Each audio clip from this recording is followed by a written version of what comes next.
కొంతమంది హై పిచ్లో మాట్లాడుతుంటారండి, లేదా కంటిన్యూస్గా మాట్లాడుతుంటారు. వాళ్ళ యొక్క ప్రొఫెషన్ని బట్టి మాట్లాడాల్సి వస్తుంది.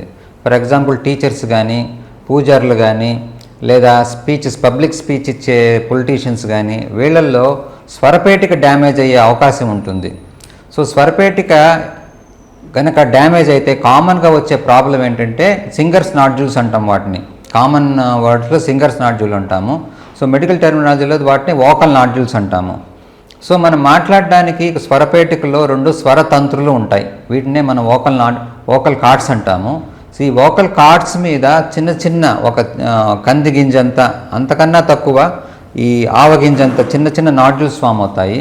ఈ చిన్న నాడ్యూల్స్ మాత్రమే సరిపోతాయండి, అంత సున్నితంగా ఉంటుంది వోకల్ కార్డ్స్.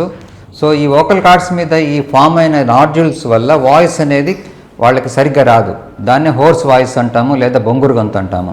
సో ఒకసారి ఈ బొంగురు గొంతు వస్తే కనుక ఖచ్చితంగా వాళ్ళు ఈఎన్టీ సర్జన్ కలిస్తే దానికి సంబంధించి ఏ స్టేజ్లో ఉన్నది ఈ వోకల్ నాడ్యూల్స్, స్టార్టింగ్ స్టేజ్లో ఉందా అంటే మ్యూకోజల్ స్టేజ్లో ఉందా, లేదా ఫైబ్రోటిక్ స్టేజ్లో ఉందా అంటే ముదిరిపోయిందా, ఈ విషయాన్ని మనం క్లియర్గా ఎండోస్కోపీ ద్వారా మనం చూడగలుగుతాము. చూసి వాళ్ళకి తగిన ట్రీట్మెంట్ ఇవ్వగలుగుతాము. సో ఇలాంటి బొంగురు గొంతు కానీ హోర్స్ వాయిస్ వస్తే కనుక ఫస్ట్ మాట్లాడటం అనేది తగ్గించి ఈఎన్టీ సర్జన్ని కన్సల్ట్ చేయాలి. దానికి సంబంధించిన ట్రీట్మెంట్ అడ్వైస్ తీసుకోవాలి.